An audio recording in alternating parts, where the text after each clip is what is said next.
Oh, I suppose I better lose the hat, huh?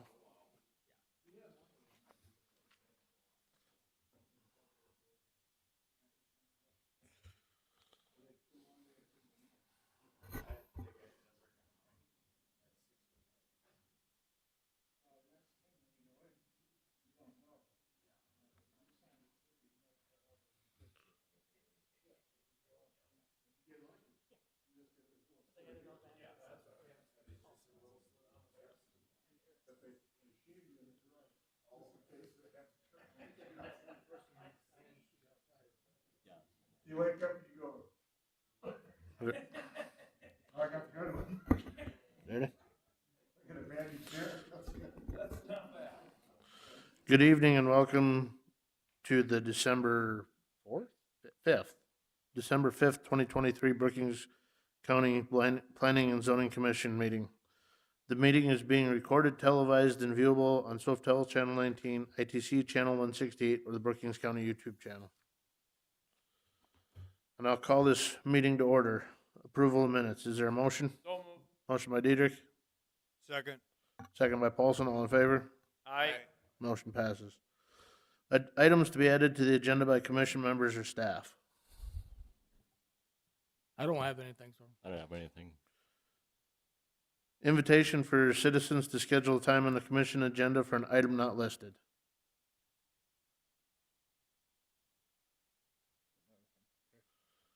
Disclosure of conflicts of interest, relationship to applicant or ex parte communication.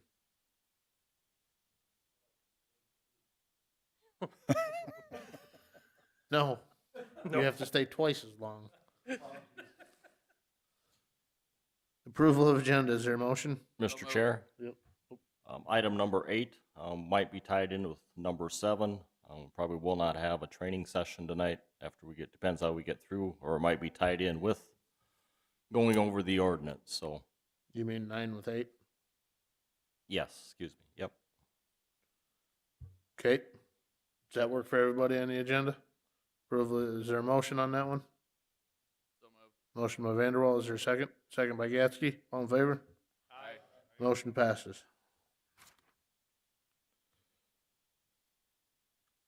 We will now convene as the Brookings County Planning and Zoning Commission. The Brookings County Planning Commission is a 9-member commission whose function is to recommend approval or disapproval of land use plans, zoning ordinances, subdivision plans, and amendments thereof to the Brookings County Commission. The commission makes its recommendation based upon the adopted comprehensive plan for the physical development of the unincorporated areas of Brookings County.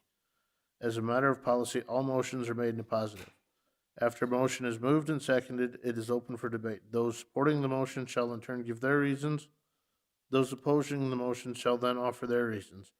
After everyone has been given a chance to be heard, the commission shall recommend approval or disapproval based on the testimony and information presented. A simple majority of a quorum of members of the Planning and Zoning Board in attendance is required to forward a recommendation.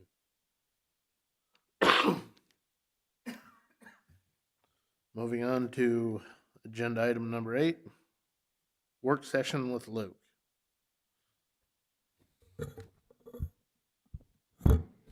I take it that's my cue? You got 22 minutes. Good. I'll spend that time introducing myself. I'm Luke Muller with First District Association of Local Governments. I'm on the agenda, apparently, to work through a discussion item on 2/3 of your zoning ordinance, basically, as far as the text goes. What we're actually working on, though, it's all of that section of the ordinance that frankly started going on about, 6 to 7 years ago, 2017, I want to say it started at subcommittee levels. But it even started before that, because we had the land use plan ahead of that, and in between the land use plan and zoning ordinance adoption, there were listening sessions that were held at the Planning Commission, the full Planning Commission. I specifically remember one meeting in January several years ago in which we drove up in a snowstorm and sat in one of the smaller rooms and had public testimony where people were speaking at. And so we had many meetings, listening sessions before breaking into the subcommittees, and the Ag subcommittee is the last to get there. What you're about to see as far as outside of the first two sections have been reviewed and gone through. That egg subcommittee in reviewing it has consisted of, I believe, 8 past and present planning commission members. It's been reviewed by 3 attorneys, 2 of which were state's attorneys. It's had multiple different staff members as well as the input from the public at that point. Of course, we've still got a public hearing to go through. The purpose of this is to see if you spurred any questions and all of your infinite research of it that you probably did in the last month of what's there. And if there's something that you think, boy, that ought to be in there, this would be a really handy time to find out about it rather than at a public hearing. And so the gist of what you're going to see, as far as me going through it, I'm not reading it line by line. I'm not going to do that. I'll try to point out more topically what goes on within each section. And if there's something that I think is going to come as maybe a shock to you or a surprise out of the subcommittee, I'll make sure and point that out. So that is the main point. The rest of the changes are going to be categorized primarily into things that have moved from one place of the ordinance to another. They're practices that you've been using in your issuing of permits or through the office that either weren't explicitly listed in the ordinance, or frankly, we just need to do a better job of describing in the ordinance. And there are a few that are policies that frankly you've had and put into there. There may be a few that are updates as far as this ought to be a direction that we found in the land use plan or through some of the discussions. And then the other component is there have been changes to state law between the last time you've adopted these, which in some of them are 20, 30 years ago. Others are just 5 years ago. And there have been changes in those, and we're trying to help them out. So there's my windy introduction, and I am going to go through article by article. And once we get to the end of the article, you're welcome to shout out if there's something I went too fast over, wondering what it was. But I'll just say Article 1 is the header. It's the first part of the ordinance. As far as that goes, you see a lot of red language into there. That's language that's duplicated back down from the purpose. It shows as that's all new. You've had some of that language before in other locations. The main part in here is a section on violations and penalties that moved up from other sections. That's part of why we've got the admin section here too. But there's what amounts to a administrative fee that would go on to somebody who starts a project without a permit. That's primarily the big kahuna of this section. There is a section in state law that allows you to take someone to court if they thumb their nose at you for not getting a building permit for fill in the blank building, but it's really not worth anyone's time to take someone to court for a, sorry, don't want to say it too loud, for somebody who's building a 24 by 36 garage and they just didn't feel like getting a permit. But this does allow for an administrative fee. And yeah, if they thumb their nose and say, no, to heck with you, I don't need to follow your rules, yeah, they do too. They still can be taken to court, as that is. You may see a section where it looks like, hey, that portion to take them to court's been taken out. No, it's in there still. So the rest of this is just references to how to handle the zoning map, where it's at, how you find it.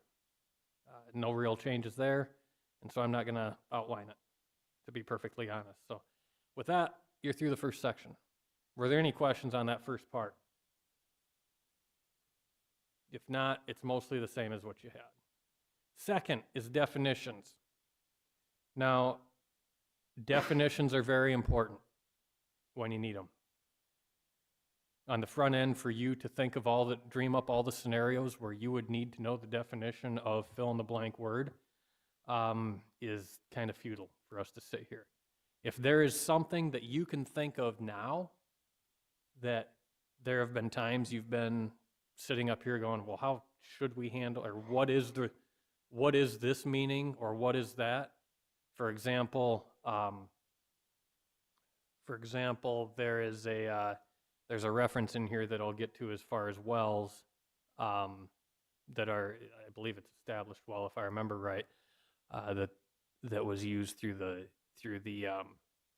the subcommittee had talked about. That's in reference to if there's an existing feedlot or there's a new feedlot proposed, and that had identified what that is.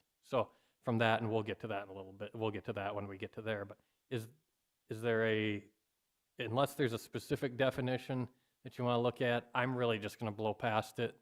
If there's something, again, that you look at in the meantime and maybe disagree with that, certainly bring it to staff's attention.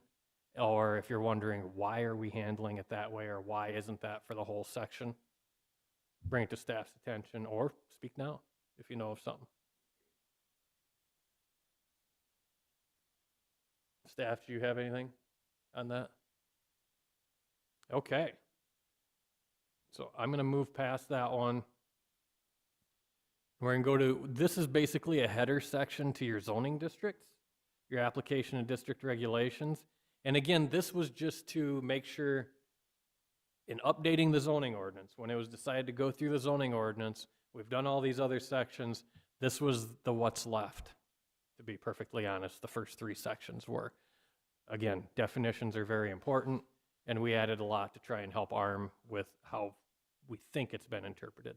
But from a standpoint of how any of this changed, really, there are no changes to non-conforming uses. Non-conforming, you're all aware, is synonymous with that nasty term grandfathered, but it's grandfathered in a different way. You can continue doing it until you need to get a permit, then you need to come into compliance with the law. But there's really no changes other than to capitalize the word ordinance more or less, or chapter. The zoning districts, just clarifying what's in there and making sure we've listed them all and having purpose statements for all of them. Really, the most red is dedicated to making sure that we list on the front end the fact that you have that transmission pipeline risk reduction overlay district, which wasn't specifically referenced in this section.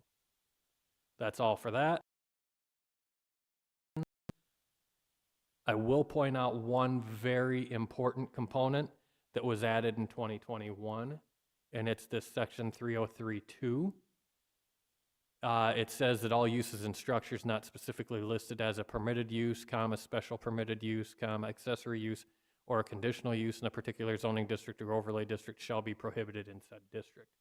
That's always been implied because you can only do what's listed in a zoning district, but this verbatim says it because oftentimes staff knows this.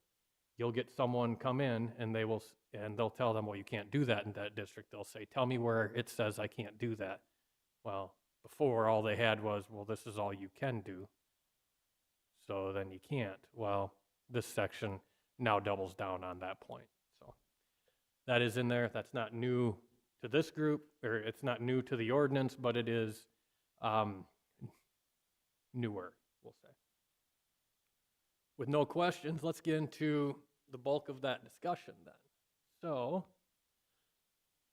here's the Ag District. This does not have as much in the way of strike and underline.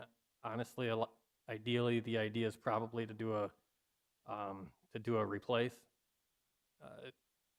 as far as a replacement of that section.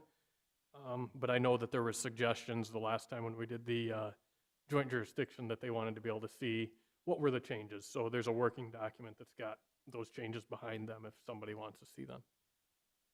At any rate, through the list of permitted uses, there really are not broad sweeping changes into there.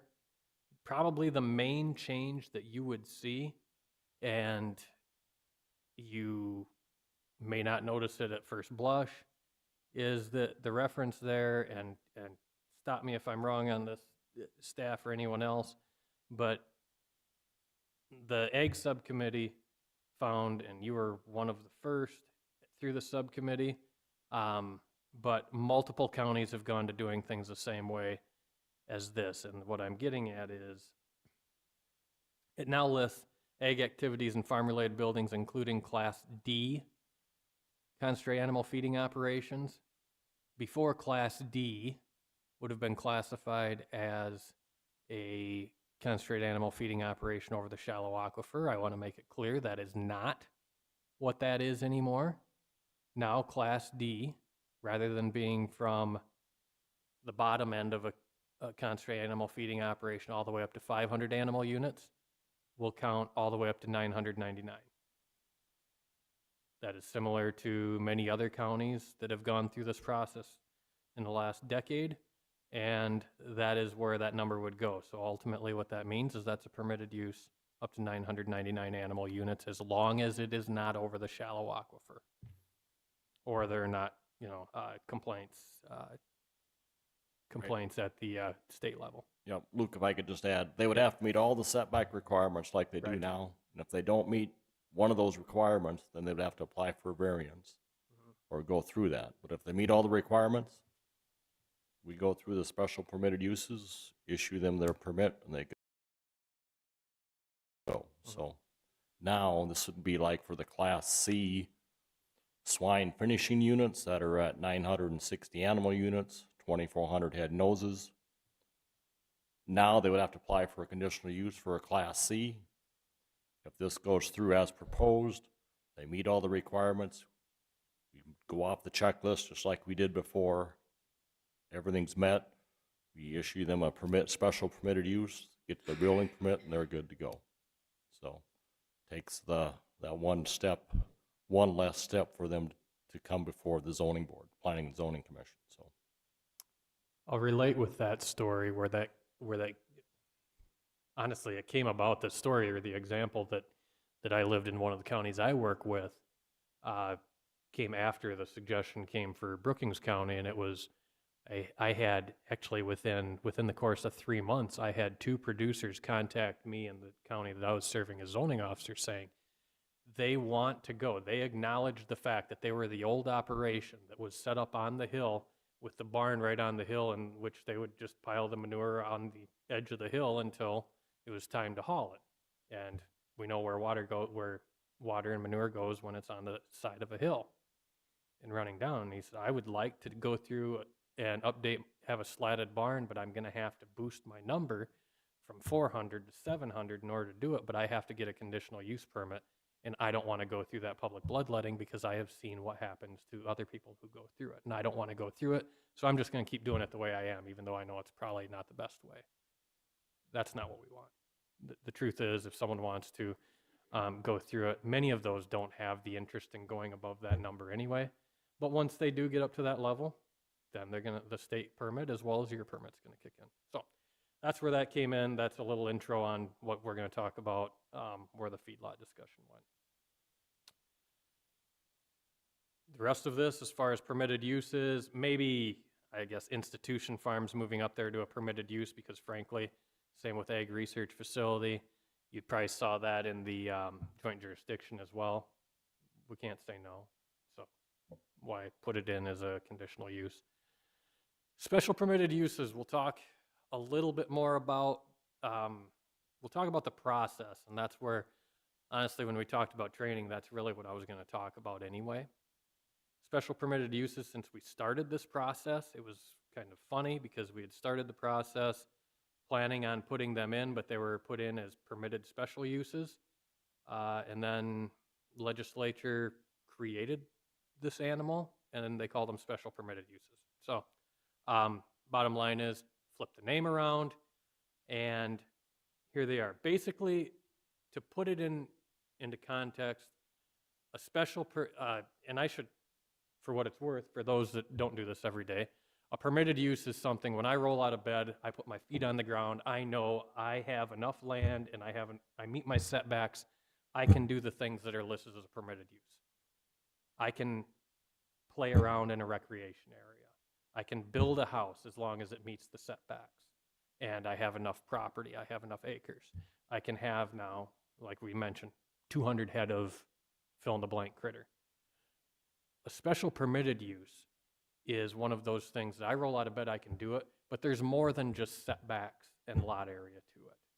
There may be a requirement to have a parking plan, or in the case of this, we also have used those as ways where certain conditions are hit, You can decrease a setback, or you can get what amounts to an exemption to a rule.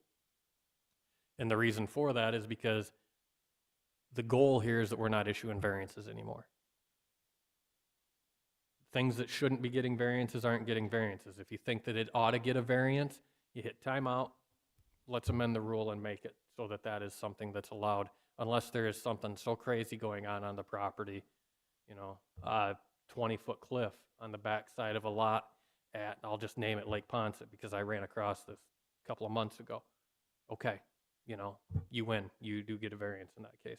Bottom line is, though, try to limit the amount of variances. If we see a scenario where we're going to grant them, let's take that out. And that's really what the subcommittee did on a lot of those setbacks on shelter belts, setbacks on ag structures, things like that. Existing farmstead exemption A and B, I just want to reference that we will get, I'm going to spend some more time on that, but those are things that would have the ability that you'd check the boxes and go ahead and do it. Some of these other ones are things that frankly had been going on out in the public, but produce stands, where they're growing stuff on site, seasonal stands, outdoor mazes. People may look at this and say, well, you're regulating them. Why are you regulating them now? Because frankly, they weren't listed before. And remember the first thing I said? If it's not listed, it's prohibited. We got to make sure that we have this in here somehow to allow it. And in the end, what are we worried about? Generally, it's parking and making sure that if it's a really, really big thing, that they got a place for people to go to the bathroom. I mean, that's generally in the end what it is. There's a section on that. Home occupation is a home-based business out of the house, exception to front yard setbacks for ag structures, which is going to have its own conditions. Each one of these, you'll see, it says C section blankety blank. That's the component to the special permitted use, is that there are special conditions that they have to hit. So if there is a special permitted use without any language in there, that's the part that we need to be a little suspect of and say maybe we ought to have conditions, or maybe it's in the wrong section. At this point, we don't have any of those, so life is good.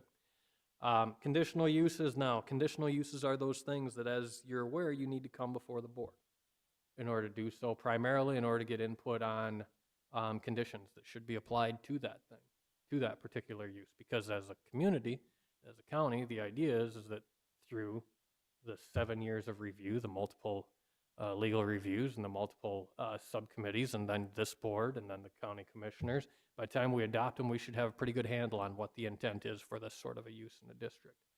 Then it becomes, how do we handle the conditions of those things? And so in there, we've got a long list. Truth is, these are things that have been brought up over the years, whether it's to staff or to the commissioners or to you individually as we went through this process, to find out these are things that could be going on out there that we've had questions on, or maybe that we need more input on.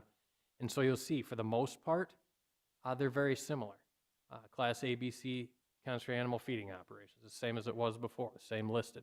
You see breweries and distilleries listed into there. Well, that comes from just clarifying some language in others, but honestly, it comes from wasn't clear in there. So they're having to, in order to have certain things like that, you would have had to have co-opted with another use of some sort.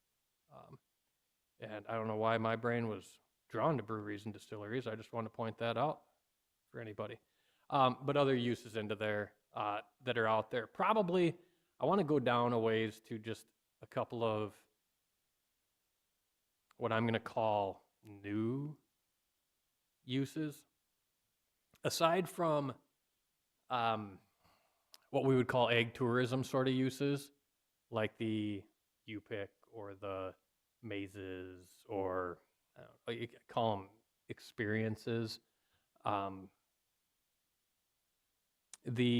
always thought the best experience would be to charge people to ride a swather like I used to drive when I was a kid out there and charge them. I'd figure people would pay for that, but sorry. If you haven't driven that swather, you don't know. That's maybe just a me joke. Anyway, the point is we've added a couple of more uses here.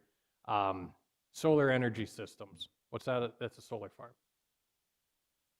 Things have come up. Had those. It's a use that I guarantee you will be having a request inside of the next decade, if you haven't already. So just a question on that. Would that be actually considered a commercial use? Could be, but certain commercial uses are allowed in the egg district. You know, realistically, it's a lot more like your, We've always done like shaving wind plant. farms as an agricultural use, and that's what we would consider solar farms. yeah, and one of the things to keep in mind is that the egg district doesn't necessarily mean that there's never a commercial or industrial use out there. There are just certain ones that are better fitted to that district. For example, an airport. You know, an airport is a commercial use. An airstrip, now that's different. But an airport, yeah, that's a commercial use. It's allowed in the egg district, and it just needs more space. Shooting range, same thing. Realistically, it's a commercial use, but good luck doing that in a residential district or a commercial district, a normal commercial district. So some of these other ones, vet clinics, were in there before that just got moved down a little bit, but wineries, to have a better, just to spell it out rather than using it under another example. Wireless telecommunication towers were there already. It's just a different name for it. We added a couple here: egg seed sales, seed treatment and storage, herbicide and insecticide sales, storage with containers not to exceed 275 gallons. That number was picked because that is a number that is where there's a different threshold of regulation with the state. Is that right, Richard? It was with the state, right? That is correct. Yeah, so it becomes kind of a different animal once it's above 275 gallons that they're selling. And then we moved. Number 36 is the result of that whole not issuing variances thing. And one of the things that we've got to wrap our heads around, I may mention it at least one more time, is that since we started this process back in 2017, there have been very compelling legal arguments, if not actual court cases, that have gone down to explain to great lengths to point out that there are only certain things you can variance in an ordinance. And if some of these things are listed under a use as a condition, if it doesn't meet it, it's not the thing, so it doesn't get to be done. That becomes a use variance, back to the prohibited uses section. And one of those things that a lot of communities have done is they've used a variance where, say, someone can't find a landowner, or someone just through policy doesn't do that. A good example is the feds won't. If I want to move, if I have a 100% requirement on a used building that I have to get the signature of 100% of my neighbors, but my neighbor is U.S. Fish and Wildlife, guess who's not moving anything there? I can't move anything there because I require 100%. And you can't, if you can't variance it, hey, let's be consistent, let's follow our rules correctly. And so in that case, that allows for a conditional use if there's an absentee landowner. And then it'll be up to you guys to see if they've tried to make their effort to do so. So an additional conditional use in this particular ag zone could be something, I mean, we had a request for rental storage garages. Didn't fit because we don't have a conditional use for rental storage garages.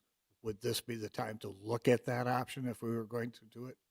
Well, if it was something you wanted to do in the ag district, you could, this would be realistically amending the ordinance is a time to do so.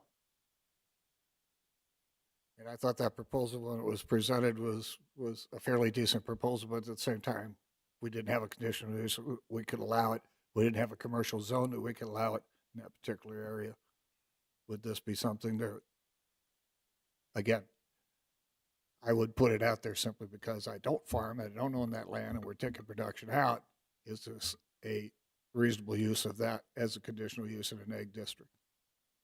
I mean, we can write conditions along with it as far as it has to be on a asphalt paved road, it has to have entrances and exits and signage and whatever. We could write the conditions for it, but is that something we would like to add? That was the only thing I think it's missing in here that I've seen come up since I've been here, was the storage unit. So just throwing it out there. And I'm going to frame the discussion, if anyone's interested in doing so, is keeping in mind that largely the ag district is designed as something that is not intended to draw people out of town to come to the farm areas. We had, I remember in the land use plan discussions we had, if we make it perfectly clear to folks that this area is for ag use, and we'd rather not have conflicting uses come out. If you feel like it would be conflicting to draw people out with their stuff, to store it, to ag uses, I mean, that's really what the question is. But that's ultimately, to the point that I just made, there are commercial uses that require extra space out in the country. Real question is if this is one of them. One of the other components is oftentimes that the trigger litmus test that's used is whether or not that'd be something that you would see or expect to see in town, whatever the thing is that you're doing there, or if maybe it would be more appropriate in the country than in town. Aren't they permitted in the joint jurisdiction area? I believe in the commercial district they are. I don't know that off the top of my head. Well, honestly, more than likely, because it would be whatever the city's commercial districts are. So basically, Yeah. if it's a Yeah. commercial district of the joint jurisdiction area, or can be amended in the joint jurisdiction area, that I think that'd be a better fitting use. So you don't have 80 storage units go up in the county. It'd keep them around Brookings, but close to Brookings. Otherwise, everybody on this board could build a storage unit on a piece of property they have, and then you're gonna be overrun with them. I mean, Without putting words in the mouth of the city, I will say that generally speaking, if that were to come up, I'm betting you're going to hear, if we had a public hearing on that, I'm betting you would hear the city staff recommend that they'd rather see it rezoned to a commercial before they do that. I'm betting you'd hear that. How do you look at biodigesters? Because that's fastly expanding. Where they're shipping in food products, we have that just 5 miles into the Minnesota border. You're think- Biodigesters for livestock, food processing, they're intermixing them all together. Generally speaking, if you've got a, I'm going to start just with anaerobic digester. If they're using it tied to an existing feedlot, let's start there, okay? If they're using it tied to that existing feedlot, that becomes a component of the nutrient or the manure management system, assuming it's at the same site, okay? If they're hauling other things in, it'd be what would amount to an accessory use if it's on the same site. Now, if you go to a different piece of property, well, then that's a different animal, a little bit. You would do one of two things if it is directly associated with an existing, and again, sorry, this is zoning officer, this is Luke's interpretation as zoning officer guy who's had 4 or 5 counties ask me this. If it's on a different piece of property, you get 2 ways. If it is directly tied to this one feedlot, then it's going to be accessory to that. You're going to have to amend your permit and add that to the manure management plan that this piece of property is tied to it. It'd be another piece of it. So that would be a new public hearing tied to that. If you're going to talk about something that is solely for the purpose of generating power in some way, or fuel in some way, shape, or form, that is, say they're purchasing it from all takers, right? Because there are some that I've heard that are talking about putting in Section 8 and gathering, really not having a direct tie to the feedlot that's in Section 36 and the feedlot that's in 21, just being a standalone. That is a different thing that I don't think we have specifically addressed in this ordinance. Yeah, because that's coming. It's already happening in Minnesota. Mm-hmm. So they're shipping in food products to supplement the biodigesters' capacity, and they're selling it on the grid. And they're bringing in waste from hogs and dairy and livestock beef. We already have Global Dairy up north that's got part of that pipeline with Wim Hammock and some of the other ones around that they're shipping it in. But the biggest one I see is where you have a dairy or livestock operation. They have a wind tower, generation tower on the site.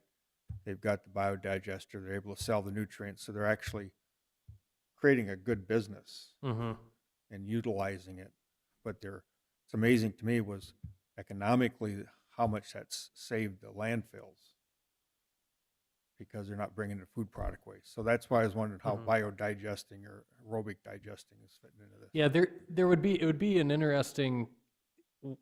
I had this question because there was a bill floated last year about trying to more or less create a term for them, and I would be surprised if it doesn't come back again this year. Right now, and that was ultimately, and sorry to be frank, what I had told the individual who had asked me was that I'm not all that interested in guessing what that's going to be at this point. We've got a way to handle it, accessory to it. There are the concern that I have that I think that we would need to address and actually have people sit down and talk about is the input, if I'm having it tied to the feedlot, is going to be, unless it's exorbitantly larger, is going to be tied to, and it's accessory to the feedlot. The manure it's coming off of the feedlot itself.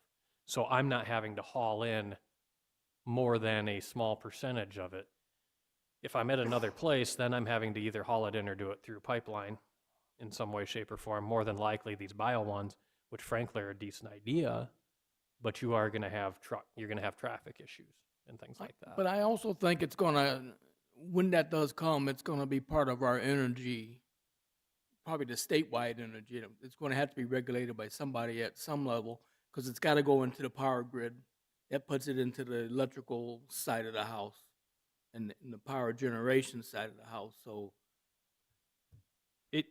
Yes, it more than, depending on the size. I mean, there are Yeah, that's different what I mean, if categories. it's bigger than just a regular CAFO, Yeah. if it gets to be the part where it's producing energy going into the grid, then that's gonna be regulated through the feds or the state, because they've got special taxes that they have to pay. You know, anytime you put like a substation in, these electrical companies are paying into the state. There's a name for it. They get taxed differently than a regular property does. They pay the tax straight to the state of South Dakota, then it comes back to us. So. I believe you're looking at centrally assessed. There Yes. you go. There you go. That's the phrase you were And thinking of. also, our existing CAFOs, if they do put a digester on, that's part of their best management practices. Exactly, We would not require them to come in to get an additional or change their conditional uses for that. That's part of their best management practices to reduce their odors and reduce their smells and get everything out of there as they can. That's not for us to regulate. That's for the producer to use. And like Luke use said, at his discretion. that's also part of the nutrient management plan.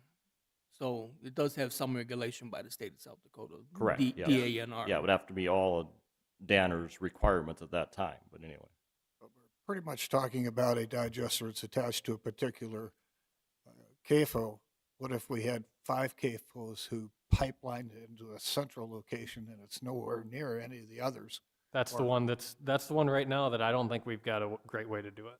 Yeah, that's the one that I think is coming, where it's going to take 4 or 5 dairies or waste management processes to get to one anaerobic digester to produce enough commercially available power out of it. So that's probably going to maybe be located at one with pipelines into it, or a central location to make it more viable. That would not be allowed under our ordinance. At this point, unless I'm missing something with interpretations, I'd say that we're going to have to specifically list it. The only way I can think is if you would go down from a standpoint of, say, a public utility or something like that, if you were to stretch a definition of a utility. And even in that, I think you would be better suited to have a specific use for it. That said, I am going to caveat that with the idea that to me, that's probably something that you want to earmark as, let's have that as a specific amendment. Yeah, because they're- number that's a new one, thing. pipelines are either intrastate, which is only in-state, and then you got your interstate. And then the PUC starts to get involved. If they're gonna have a pipeline between 5 different dairies, I'm thinking that the Public Utilities Commission is gonna get involved in it. And there is regulations for gas pipeline. If you put it under utilities as an example, that's what solar energy is too.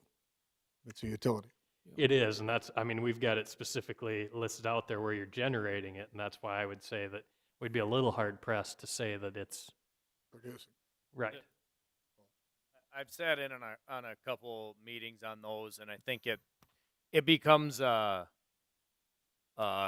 huge chemistry issue because when you're mixing manure from 5 different facilities to make a biodigester work correctly, it's essentially just a chemical breakdown of what's going on. When you've got 5 different facilities bringing 5 different kinds of chemistries in to get it all to blend together and keep that running at its optimal.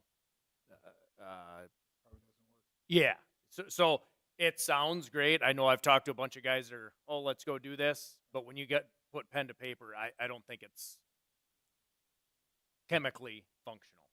And in other states, your CAFOs might be closer together than they are here in Brookings County and or South Dakota, where it's more conducive to that. But right now in Brookings County, they're not close enough. They're too spread out for that to be optimal to work, in my opinion, at this time. And the producers are also working on the digesters already. The larger ones already have those digesters in place or in the process of getting those in place and up and running.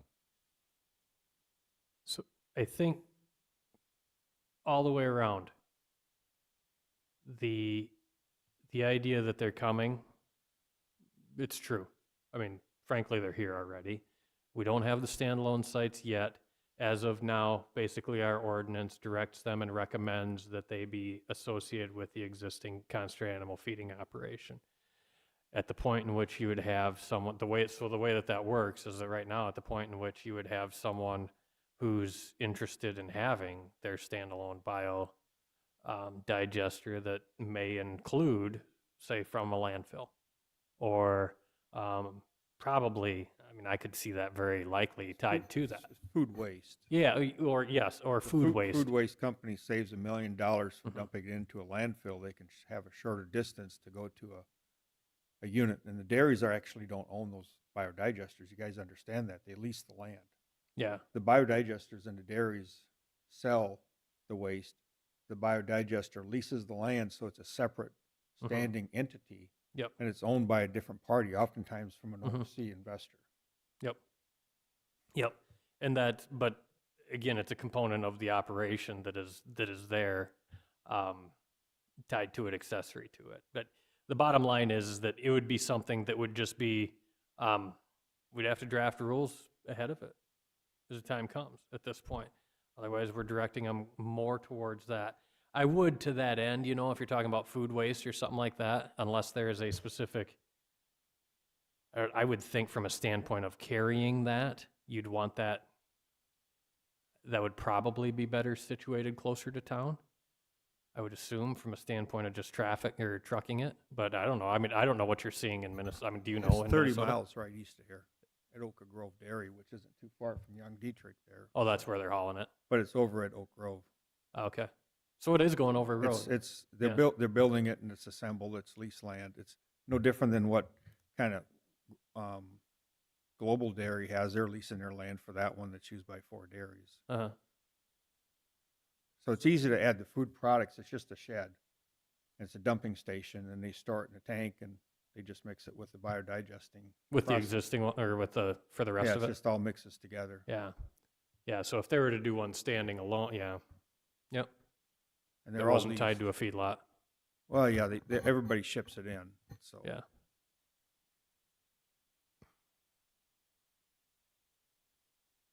I was just curious because you've got solar energy, you've got wind panels.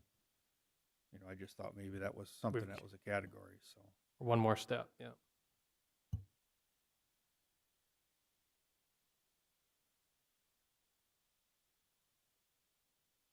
Anything else on uses before I get into setbacks and fun stuff like that? Number 35, that cap on the 275 gallons. If you as a producer want to store fertilizer on your farm and you exceed that 275 gallons, you need to apply to the state and get a permit from the State Department of Agriculture for storage of your liquid fertilizer. But you do not need a permit from us. Where if they're selling it commercially, they need to go through the extra steps and or have the containment on there besides for that. So that puts them into a whole new class of sales and regulations and applications that would be regulated by, it'd be more so like your Ag First co-ops or your other fertilizer and chemical producers that would have to apply to that. And that's where that cap is at 275 gallons. 275 gallons of fertilizer? Fertilizer or herbicide and insecticide totes. That's what this is. Well, it pertaining says to. herbicide. It doesn't say anything about fertilizer, though. Right, but if you want to go, that's why fertilizer is not listed on there. Oh, you're okay. This is for the commercial, this is for the, if you want to sell seed corn at your place or have a seed sales, you can sell seed and or herbicide, insecticide up to 275 gallons. Anything larger than that, you have to have containment and a license from the South Dakota Department of Agriculture. Not for personal use, correct.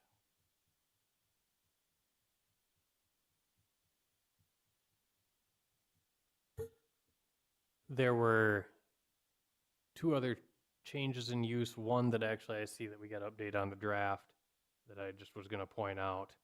And then, but the first one is on number 8 here.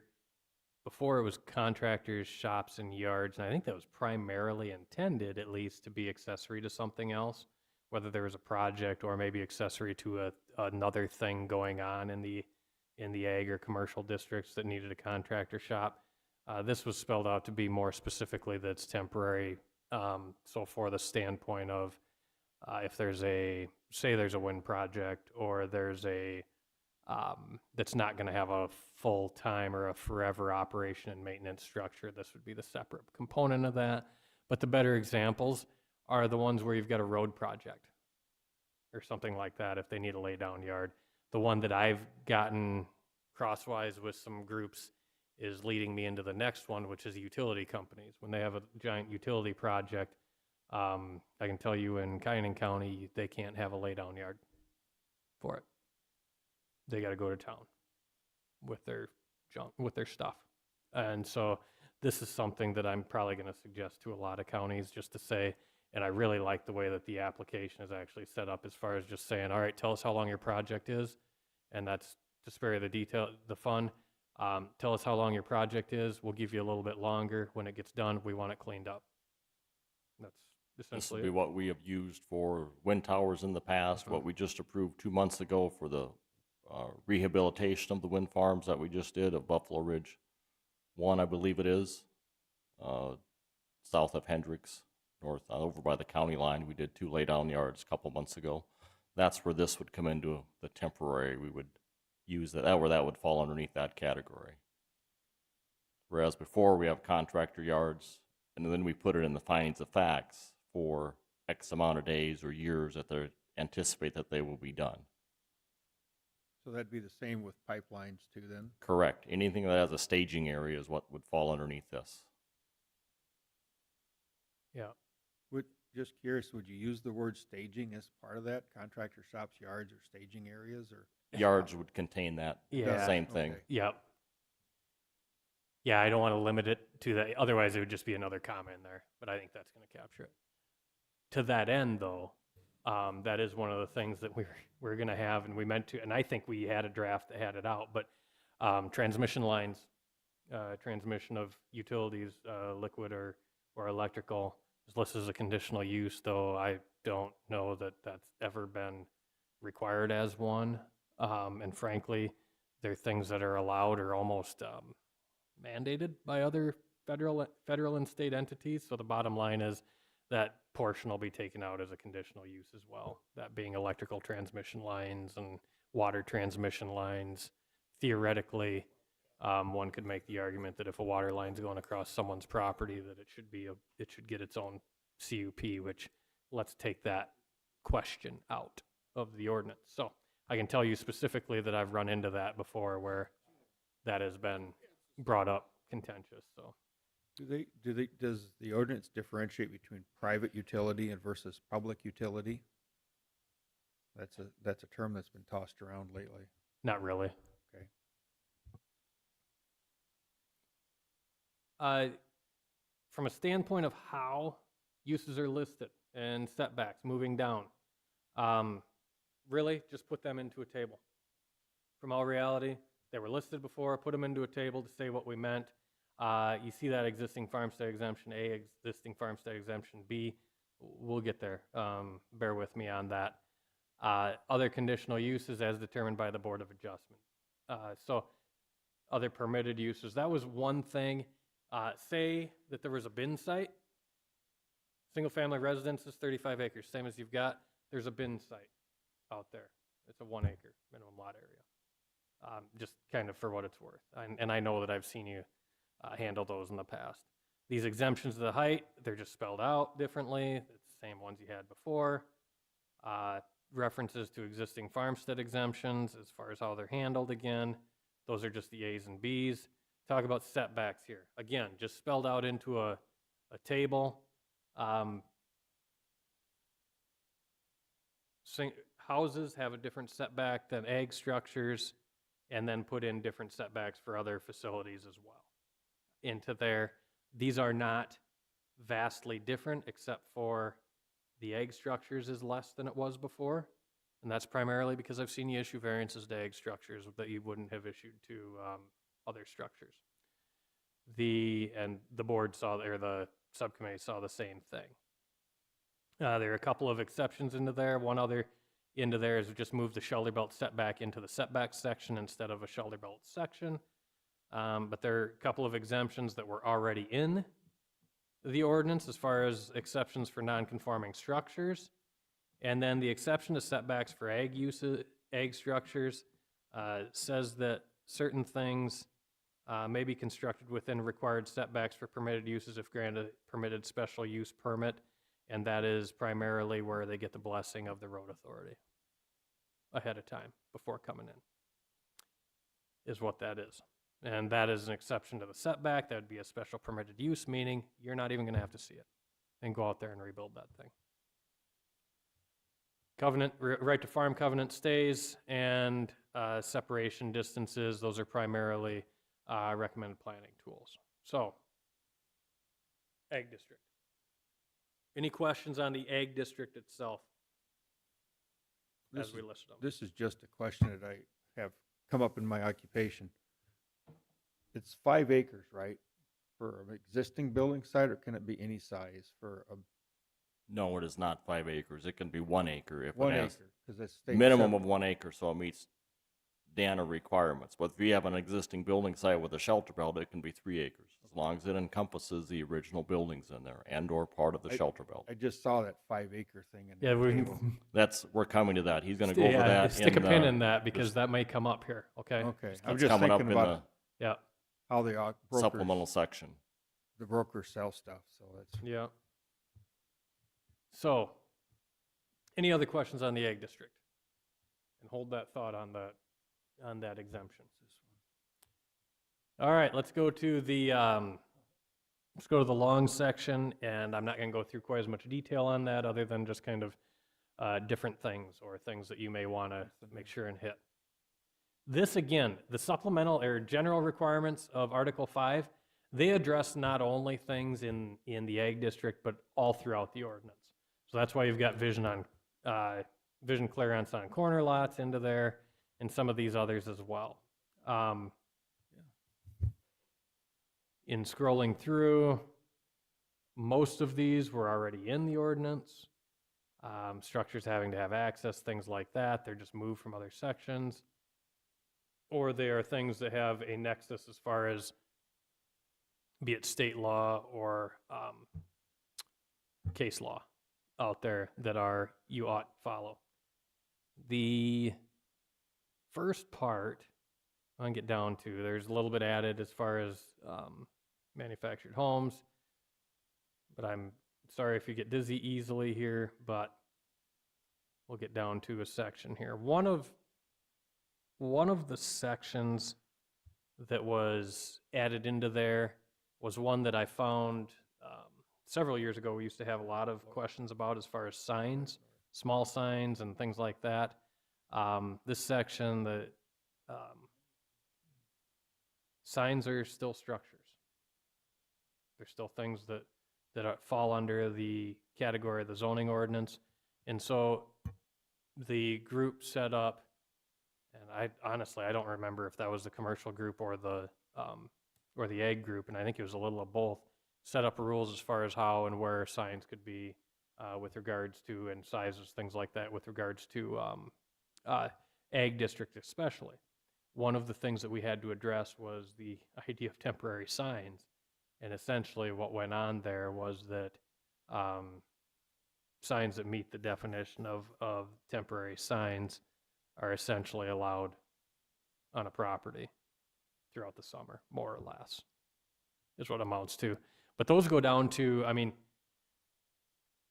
I'll tell you as an administrator of the zoning ordinance and guy who's got a brother who does crop consulting, that's a little tricky. Because the fact of the matter is, every one of those crop consultants or decal dealers sticks a sign in.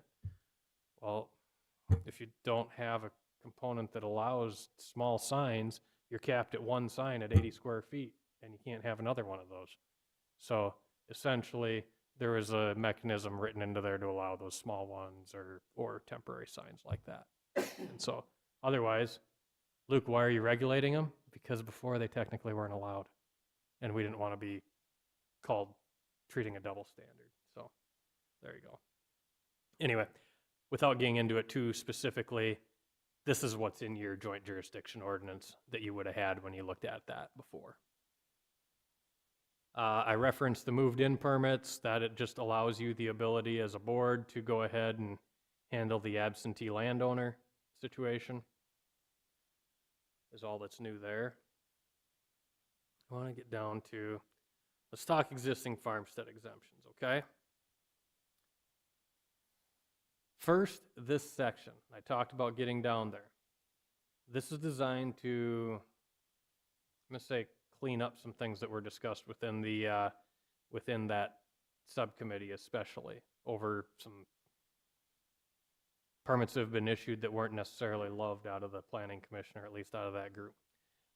Existing farmsteads just defines it better. Existing farmstead shall include a livable house still in use or having been used in the past as a base of normal farming operations which has been occupied by the owner or tenant within the last 3 years and shall have existed on site for at least 10 years. So, it's got to have, it has to have had a house on it for the last 10 years, and it has to have been occupied within the last 3 years. That's the first part. The second component, it also would include a site where there is evidence, evidence the proposed site was once used for human habitation within the last 50 years. This may be determined using building foundations, tax records, or sworn affidavit. Evidence that the proposed site was used as a farmstead supporting normal farming operations prior to the establishment of the zoning of the 35-acre rule of zoning in this county, which was 1976. And all lots for the purposes of the residential use unless otherwise provided for in this section would need to be 35, which essentially says if it doesn't meet this, then it's still got to be 35 acres. And so to that end, basically your look back's 50 years. And that kind of, it stops those ones that you've had out there that you pull out a plat book from 1909 and say that we think that dot means that there was a house there once, but it's been farmed over for 85 years. And so the subcommittee suggested that that's something that needed to go away. And so that's what that is. And then Richard and I had an argument before the meeting about whether or not the current provision where you were at, asking about, Brian, as far as how long that look back was, 10 years, that does still qualify. The one that was 10 years ago, they do have to have been lived in the last 3, though. But to that point, though, new language in there does say it's got to be 5 acres, at least 5 acres. So if you feel like as a board that's too onerous to require 5 acres, I can tell you generally banks would rather not have 5 acres tied to it if they can help it on a secondary mortgage. And again, you probably know better than I do, Brian. But generally, I know that I catch some blowback in Kyanan County on that and other counties. But generally, it is allowed as long as there isn't another thing that's going to make money on the property. And you might be able to clarify better for me, Brian. Yeah, it's a clause that a lot of residential appraisers, which I'm not, but a clause that they feel has to be like 4 or 5 acres. But on Freddie Mac and Fannie Mae, which I've on the consulting board with them, they allow rural acreages to be any size. Okay. So it's called surplus land or excess land is the Okay. terms. But it can't, the primary income can't come from, it has to be off-farm income. So that's the dividing line. Okay. And so there is, and then there's always these other issues. But the reason I mentioned about the size is there was an auction here that wasn't too far long ago. And June 15th of this year, it was 3.5 acres. And it was north of town, but it was an auction and it was advertised as an affordable building site. And that's when I saw the 5 acres. That's why I just asked the question, because usually it's 1 acre, which I knew, but I don't know when there was ever a building on this site. It's just a piece of grass with one tree. Oof. But probably in the last 50 years, it could have had a building site because I wasn't. There was buildings there. Yeah. Within the last 10 years. Anytime they auction that, the auctioneers check with our office first, Sure. or they do not advertise it like And that's that. the local ones, but I know there's some national ones coming in now too. We're getting a lot of changes in the real estate business, but that's just the only reason I asked that. So That's Thank a good you. question, though. yeah, And I don't want you to get down the road and go, gosh, I wish we didn't have that, and say, have it in there as 5 acres, and then start seeing people come with 3.5 or 2.5, and not being able to get it, or you honestly saying, well, I'm gonna variance it. Don't do that. If you think you would be cool with 2 acres, let's call it 2 acres. If you think 5 acres is the right number, go with 5. Just make sure and do it. I can tell you that in the county I've got experience in is Coddington. I have not run across one that couldn't do it since the County Board of Adjustment said no more of this going less than 5 acres. I believe that was 2013, and I haven't run across one that couldn't do it in some way, shape, or form. And that to the back end there, because initially I was being told, well, the banks won't allow it. No, they do. They do. So the bottom line is, it's at 5. The only place I could see you getting into a little bit of headache is if there was one that maybe split off before this rule goes into effect. That would be the only place I could really see that being a headache. And then maybe you've got extenuating circumstances. So going back to that, 5 acres seem right? Okay. And that would reduce the variance applications too, versus a 2 or 3 acre lot. You Right. want to put another building on there. They can't meet the setbacks. We have been granting those a few when they come up, but even with some of these irregular shaped lots and buildings that they get, this would kind of curtail that and bring things more into alignment. So it's easier to manage from the county perspective if it was 5 acres. Yeah, I mean, well, to me, it seems like it is because 5 acres, when you think about ag stuff, it's not that big. right. Right. And plus, at the point that you're talking about that, we are still talking about 100-foot setbacks on roads. We're talking about, 50, 25, 50-foot setbacks on the backside. And I'll be honest, the main thing that I tell people when they walk through the door for me for building a house site, figure your trees out first, because those usually have to be farther back.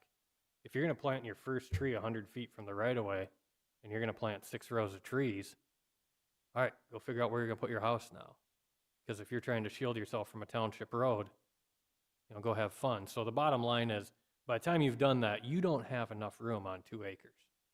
5 acres is even tight in some of those cases. And then going back to your whole goal in your land use plan says you're trying to make residences that could be compatible with houses. Well, residences on small lots sometimes are not so compatible with that sort of thing. So, As reference just for the group, going back on your comment about financing. Yeah, there's these perceived rules and regulations by these intermediaries that do financing, which is like what they call appraisal management companies, and they're an intermediary. mhm. But the Freddie and Manny's got it well outlined in their documents about size, distance, things like that. So it's just a term called excess land and surplus land, but their income, again, the majority of the income has to come from non-farm to be qualified to get the loan to begin with on the secondary market. Oh, So there's all these different rules, but secondary market is like Freddie and Fannie, but Farm Credit Services, that's a different lending arm, and they have a different procedure, so they look at it differently. So I would agree 5 acres is nice because you got all the setback stuff. mhm. It's a headache. The so honestly, it's good to hear too. So you saw references to existing farmstead exemption A, existing farmstead exemption B, okay? Existing farmstead exemption A is that one where you've got the, it's usually thought of as the family member or the hired hand one, where you would haul in a house for, and in this case, that one is listed out as, and it's just spelled out a little bit better. One, it would have to be on at least 35 acres because you're going to have potentially 2 houses on it, right? You're going to have at least 35 acres. Maximum number of dwelling units within the farmstead would be 2. And the additional single-family residence has to be a manufactured home. Again, the idea is this is a temporary thing. This is not a forever thing. The dwelling is occupied by employees or relatives of the farm owner. That just clarifies that point. And then the applicant agrees that it'd be removed within 90 days. Frankly, it's the same language you've got for the most part. It just spells it out as existing farmstead exemption A, and then existing farmstead exemption B is honestly the one you do regularly. It is where they're going to divide it from the adjacent farmland is what they're going to do. And so they've got a building site that's there that meets the requirements that we listed ahead of time. They're going to have at least 5 acres. Gave an example here that showed it as, this outlined area here. That's where the farmstead sits. So that's the part you carve off. The rest of it's farmland. And life is good. Continues that way. And so that is it. The reason the 51504 was another scenario that was discussed, which ultimately wound up in the garbage can. So that's where that one wound up. So any questions, comments about that? Back to the one with the manufactured home on there. It says required minimum of 35 acres. Right. What about the small acreages that are existing out there already where they want to move in a manufactured home for the same purpose? Mom and dad or brother, sister move in. This would not allow for that because it's not tied to an existing farmstead. Unless they say have another legal description next to them that is under the same ownership. Okay, do we have it listed under conditional uses for a secondary home, manufactured home? Because if we leave that out, that's going to eliminate that's where 90% of our manufactured homes are on the small acreages for mom and dad or sister or brother to live when they move back for them to help take care of them. That's true. This would only allow it on a 35-acre piece. It would not, the way it's listed here. It's up to you, but I would think we should have that in there for the small acreages, just as we do for the 35 acres for them small acreage people. That seems to make sense, Richard, because when you look at these folks that are of elderly age and you move back and take care of them for a temporary term, then you've got a place for them to live if you can do that. But 5 acres may not be big enough. I mean, when you think about setbacks and septics and all that, but It just seems that it should somehow be considered. And maybe that should be 8 acres, not 5. I don't know. That's just a number. But it would eliminate, I mean, there's a lot of farmsteads that have a mobile home or modular home on them. Would you just want to change that to say, A minimum just- of you 5 just- acres up to 35 or whatever on there. I don't know. no, I'm just, you could, if it's the consensus of the board that you want to leave that door open, you just cut A off at the dwelling is located on the same legal description as the existing farmstead, period. If you want to do that, that's what you would do. You guys fine with that? I like that. Okay. Are we proposing any changes to where it says relatives of the farm owner? I mean, how extensive are we going on relatives? Yeah, it'd be the definition of family okay. to, or employee. It'd either be an employee of the operation or the definition of family, which is 2, but not more than 2, not related by blood, marriage, adoption, whatever our family definition says is what it would fall underneath. But it couldn't be your cousin's brother or sister from another wife living there. That would not qualify. That might eliminate all the Vanderwalls. And guess who gets to make the interpretation on that? It starts with Richard and then comes to you if they disagree. For just as an FYI, the IRS has a definition of family relatives. It's called continuous family-owned parcels, but they define what a family unit is in the IRS code. Is just an FYI if you wanted to look at that. But I'm not going to guarantee that I'm going to use it. Let's see here. Okay. That was one of the sections I really wanted to make sure that you went through because we spent a lot of time talking about this. Even drew some pretty pictures.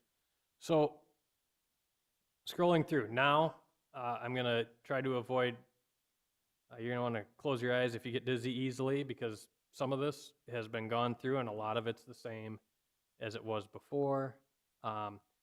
There's an exception to front yard setbacks for ag structures listed into there, which essentially allows you to decrease front yard setbacks below 100 feet as long as, for ag structures, as long as the